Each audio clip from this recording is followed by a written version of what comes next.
Hello again, everybody. Welcome to episode 013 of Coco and Daltz. I'm not Coco. I'm not Daltz. And so, Coco, today on this episode that everybody's been anticipating, we're going to talk about my favorite thing, which is unnecessary service fees for art. I think that's everybody's favorite thing. Yeah, does anybody love service fees? Is there anybody out there who really, truly is like, oh, a $35 show and $14 in service fees? I love to do that. If I could only pay $14 in service fees, I'd be happy. So it'd be nice to have a chunk of that $14 in service fees, because what are you really doing? So you're going online and you're buying a ticket for a concert. It's not actually a person on the other end. It's not like you're paying somebody to do it and it's benefits. A Russian bot. It's a bot based in Moscow somewhere, taking care of things. And so where we are with this right now. Sorry, I almost sneezed and it kind of threw Daltz off. So It did throw me off. I apologize for the awkward silence. I thought maybe she was going to come across the microphone at me. She had that look. I was going to wield the mic as beat him about the head and chest. It looked like you were going to bite me or something. Okay, so the Department of Justice is looking into the behavior of Live Nation. Live Nation owns none other than Ticketmaster. I have a nickname for Ticketmaster that rhymes with Ticketmaster. I can't say it on a family show, but it ends with a D. I remember way back in like the 80s or early 90s, Letterman did a top 10 most villainous villains list, and one of them was the Ticketmaster.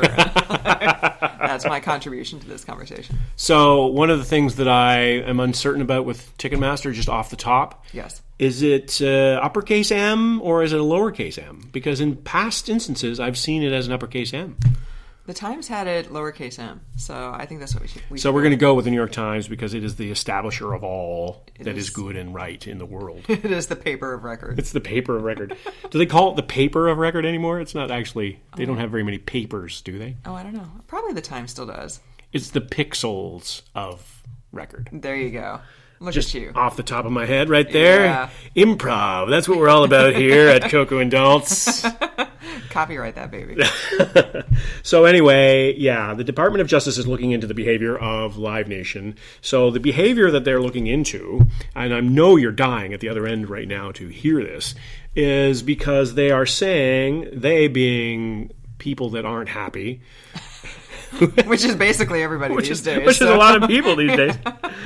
Complainants, I guess you could say, or just maybe the Department of Justice has our backs. Who knows? Maybe 2 years ago I might have thought that was the case, but not these days. So the idea is there is a bit of collusion going on. Let's say accusations of collusion that Ticketmaster sells the tickets, Live Nation operates the venues and operates the promotions. And so there's the implied threat that if you don't book the Live Nation artists in the Live Nation venues and use Ticketmaster to sell those tickets, then you're not going to get the Live Nation artists. So U2, Miley Cyrus, big names in between. Everybody, there's a lot of artists that are belonging to Live Nation, that are managed by Live Nation through their promotion arm.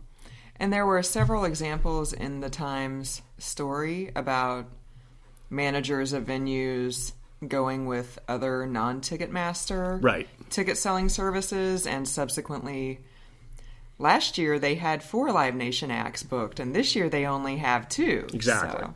And one of the tipping points for all this was AEG also has many venues, including in LA. And so there was talk that in LA they have the Staples Center, they have O2 Arena in London. So there was talk that if these arenas didn't use Ticketmaster, then they would not get the Live Nation artists. So U2 would not play in the Staples Center. U2 would not play in the O2 Arena in London, etc. So the Justice Department, because they have our backs at the Justice Department, us concert goers because that's a good demographic for them. They're looking into it. Not oppressed peoples, not not voter suppression or anything. But... So you got to think, as a tangent to that, there's probably a lot of rich white people going to concerts. That is true. The rich white people are the only people who can afford to go to concerts. So that's why the Department of Justice is looking into this. I think we've just hit the nail on the head. Right. So we're here today to talk about this issue. Coco, what are your thoughts? Well, ticket prices are out of control. Yes, they are. We are looking to go see a Lord Huron show in St. Louis in September, and Ticketmaster claimed that our prices were going to be $33 to $38, but then when I actually went on the website, if we wanted to stand, which we're old, so we don't want to do that. I don't think my knees can handle it. Then it would be like about a $35 ticket, but if we wanted seats, it would be like $135. And no offense to Lord Huron, I like Lord Huron, but it's Lord Huron. It's not U2 or Kanye or another huge name. It's Lord Huron, and artists should get money, but and they did the double dip on us too, because not the double dip, but the bait and switch. I knew it was some sort of and whereas we searched the tickets and it said $35 to $38. Right. And I'm down with that. I could pay that. Right. That's a good price for a concert for a band that I want to go see. Right, because a $38 ticket is still, by the time you pay all the service charges, like $60. Right. So I could live with that. That's on the threshold of living with it. But then when you get on the site, like you said, and then we're looking at more than $100, then you're looking at drinks. We're probably going to have a drink or two. So that'd be $20 because drinks are outrageously priced at those kinds of things. Right. And then maybe parking. And not to mention my time and my effort and traffic and gas money, etc. Yeah, $135 ticket is $160 at least with all the service charges, and that's just for the ticket. Who has that kind of coin to go to a Lord Huron show? So for the two of us, it's $300. That is cray. Before anything else. That is totes cray. That's like what I would pay for you to be up in the bleeders for one ticket. So I remember years ago, this would have been 2010, I purchased tickets to go see Disturbed because they were coming to our area arena. You went to go see Disturbed? Wait a minute. Okay. There's more. The tickets were $475 each. What? So at the time, it seemed like a good idea. This was before The Sound of Silence. The cover that they did when before they became huge, big deal, as big as they are now. And luckily for the Pocketbook, the lead singer's throat malfunctioned, and they did not do that show. And so I got the money back minus the service fees. Oh, of course. So $475. I think I got $420 back. Let's say something like that. So it's not remotely worth it. So. There's another situation where service fee so it essentially is double dipping on the service fee. So your service fee for buying the ticket and then a service fee for giving me back my money. Right. And the whole time not only do I not have that $475, I'm also not making interest on that $475. So these are more ways in which the cartel that is the ticket buying function in the business world, that's what they do to you. Now, I was looking at the stats here. We are looking at 80 of 100 of the top. So the top 100 venues in the country, 80 are operated by Live Nation. Oh, wow. So 80%, look at that math. Look at that quick math that I did there, 80 out of 100. That represents Live Nation only. So you're looking at all the other promoters, ticketers, etc. are scrambling for the other 20. The scraps, yeah. And also competing for the 80 too, because they wouldn't be doing good business sense if they weren't trying to get in on those top 80 markets. Didn't Pearl Jam try back in the 90s or the early aughts to not use Ticketmaster? Yeah, and that didn't turn out very well. They had good spirit because I noticed that I don't know if it's Ticketmaster because I don't think they would go back to that, but I noticed that Pearl Jam is being promoted by some of the main operators now. And while you fill time, I'm going to look it up and see who's selling their tickets. Because we were talking about this yesterday, like, obviously not a huge, well, I don't know, maybe a huge band like U2 could just sell their tickets directly to the public, just work, like maybe not at Gillette Stadium where the Patriots play, right. But if they're playing the Blue Note in Columbia, Missouri, where you're looking at maybe 500 tickets sold, why not just call the venue up and be like, yo, let's work out a deal. Yeah. Like, let's cut the middleman completely out. Like, that would take away a lot of your potential profit if you're playing the Blue Note and not Gillette. But well, and as we discussed previously off air, that's the way they used to do it, right? That's the way that's why you had a tour manager. A tour manager would get hooked up with the venues and call them up and set up a tour so that the band would progress from one city to the next. They wouldn't be flying across the country, but it would be a logical progression from east to west, let's say, or north to south.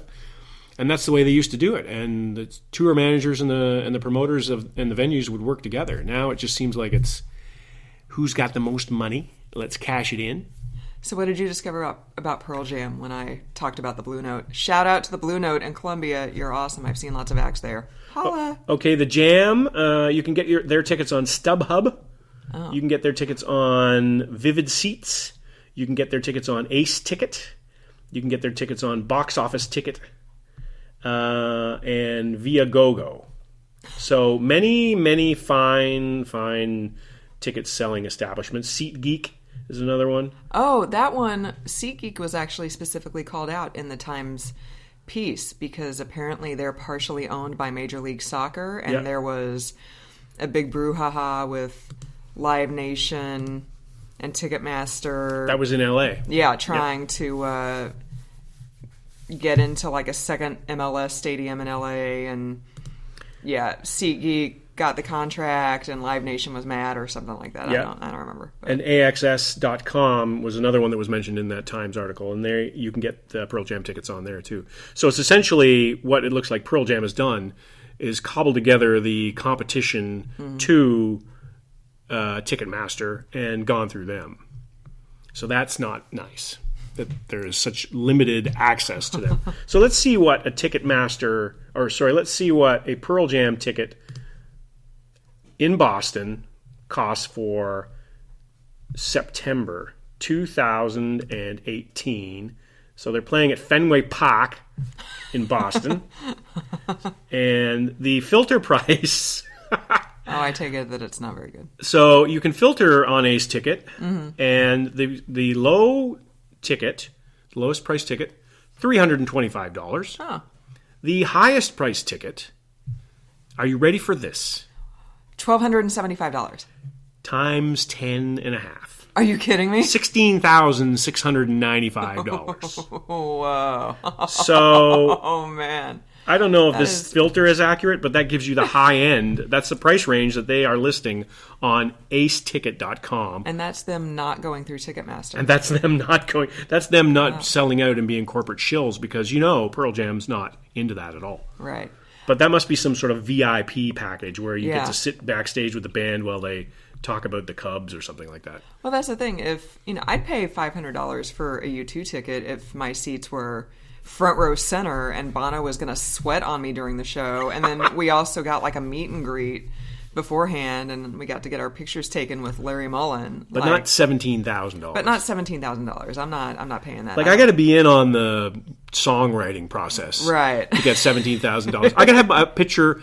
My picture's got to be on the album cover for me to pay $17,000 to see somebody, and I got to be in the acknowledgments. Thank you to Dolph in the liner notes. I got to be in the liner notes, or even better, I got to be like designing the liner notes. I like it.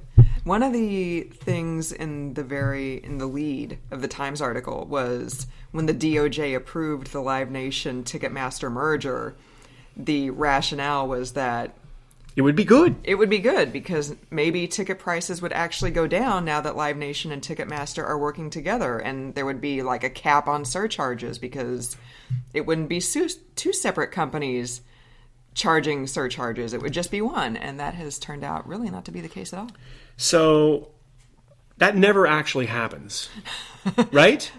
I work in various gyms and yoga studios because my day job is as a yoga instructor. And at one of my facilities this year, as of January 1st, our prices went up. Only 2%, but they still went up after years of not going up. And people were like, what do you mean prices went up? And I'm like, prices always go up. Especially, when do prices ever go down? They don't. Especially when you're merging or allowing an industry to consolidate. So that's part of the reason that they're looking at the AT&T Time Warner deal. Right, and ESPN and 20th Century Fox. And ESPN and 20th Century Fox. It's like, how is consolidating so you have fewer players in the industry? Right. How is that good for the consumer? How could that possibly be good for the consumer? Right.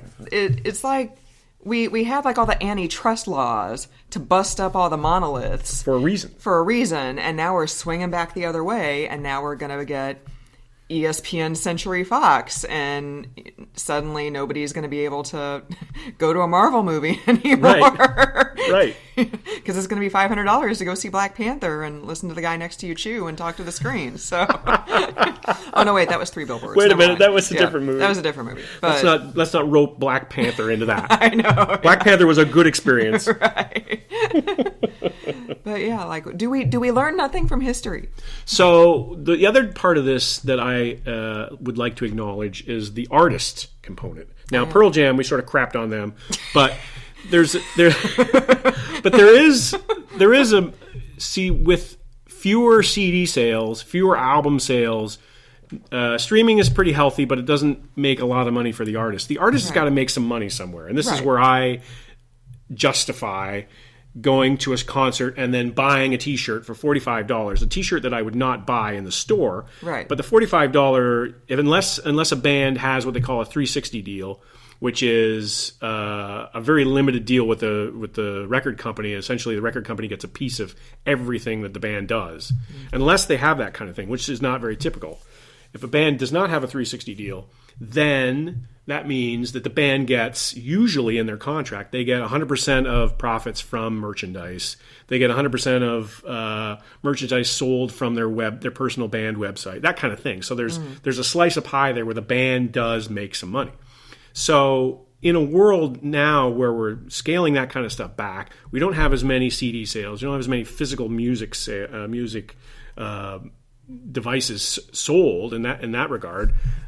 This is where a band can make some money, is in a concert.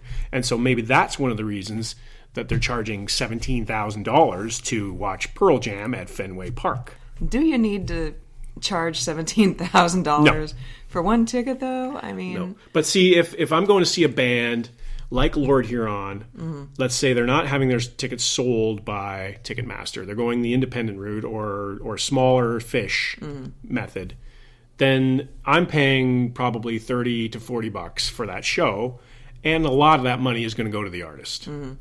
But if you got Ticketmaster running the show and you're charging $80, that's probably not the same. It's not proportionate. The same amount of money is not going to the artist that's going to the artist in the other scenario. Does that make sense? Yes. So they're making less money with the big proprietor, but they're also charging more. So to me, that doesn't compute. Right. We don't need the Ticketmaster president to have another Rolls Royce. Do we need the conglomerates to really make that much more money in this world? No. Look at the financial meltdown. Are you going to come over the microphone again? I am. I'm going to pick it up and I'm going to swing it. I'm going to beat you up. No, please. Me and Marky Mark, we're going to beat you up. Oh, we got through a couple of podcasts without the Marky Mark reference. Yeah. We have been talking about Boston, so I feel it's appropriate. Oh, that's actually right. Yeah. But yes, I mean, there are ways to justify higher ticket prices. But I remember I've gone to see lots of great bands in Boston. It cost me $20 to go see Boxer Rebellion, and it cost me $20 to go see Winter Sleep. Other bands that are bigger deals now than they were when I saw them, but I had no problem going up there and buying a ticket and enjoying the show in a smaller venue, buying a T-shirt and a CD at the show, and then coming out of there, and I'd be $40 or $50 into the night and have a great experience. I think when I saw Glass Animals at House of Blues in Boston, I think it was like $35, $45 for the ticket. Like that was, and I didn't buy a T-shirt or the CD, but when we went to see Interpol in New York last summer, it wasn't a $9,000 ticket. No, and when we saw War on Drugs the day before, that wasn't expensive either. In Central Park, that was not an expensive show either. So you can do it, and War on Drugs are a huge deal. Interpol's been around for a long time. Mm-hmm. So there are ways of doing it. There are ways of going to these shows and rewarding the fans and not totally hosing the fans and still making a little bit of money for yourself, obviously. Maybe we should start our own promotional agency. What would we call it? I don't know. Coco Indulged Tickets? No, that's dumb. No offense. Yeah, why would I take offense to that? Well, it doesn't roll off the tongue. I'm going to give you a ticket. I'm going to buy a ticket. I like it. Let's do it. So that's where we stand on the Ticketmaster issue with Live Nation and all the other investigations going on right now. Maybe by the time this podcast is released, there will be new breaking news on it, but I have a feeling the way these things move, the wheels of justice are, what's the saying? They're greased but slow or something like that? No, that's not the saying. Yeah, that's totally right. That's totally right. I know that the Lady Justice is blindfolded or something like that. Yeah, but I don't know. Yeah. It's Monday. Is it a Monday? It is Monday. Yeah. And we're going to release this podcast like 10 minutes after we stop recording, so I really doubt Ticketmaster is going to be subpoenaed in the next 10 minutes. We don't want this podcast to be irrelevant. It's always relevant. Listen to it immediately. Yes, listen to it immediately. Refresh the page. Download multiple times. It's free. That's true. And we like it when you do that, and our download numbers go up. Are there any other shows that we're looking at going to sometime this year? Concerts? Yeah. It seems like all the good concerts or festivals are not anywhere near where we live, and also in other countries, and sometimes on other continents. Oh, well, that's a problem. So I've noticed there's a lot of really good shows in Canada. I think I've sent you links to them, and there's also some pretty good shows in Europe. Mm-hmm. But nothing here in the greater Connecticut area where we live. Great. In air quotes. Great. Well, maybe, they can't rely on the weather. That's why they don't have concerts here. Maybe there's something in Montreal to coincide with the Poutine Festival that we could go see this summer. Who would be a good band to play the Poutine Festival? Bare Naked Ladies. Bare Naked Ladies, yeah. Yeah, I mean, they are going on tour this summer because yes, they are. They're coming to Mohegan when I believe you're in Canada. So, yes. God, that's unfortunate. They put on a really good show. I enjoy their shows. They were good. I watched the Junos induction. They were inducted into the Canadian Rock and Roll Hall of Fame. Yes, there is such a thing.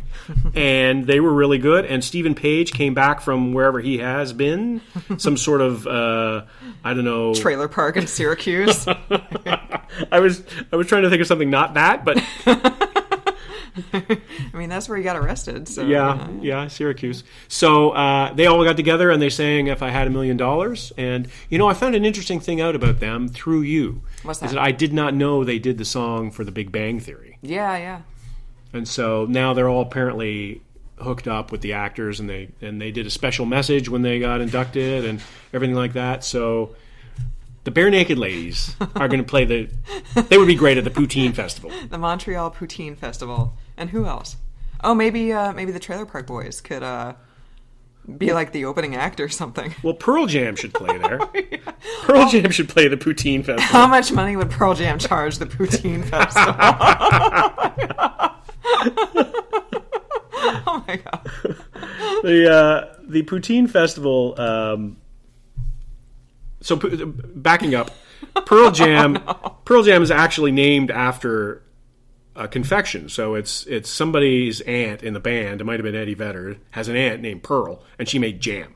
Is that really true? Or I don't know. Is that an urban legend? Maybe. Well, now you made me question it. But the Poutine Fest, by the way, is June 23rd, but it's in Manchester, New Hampshire. What?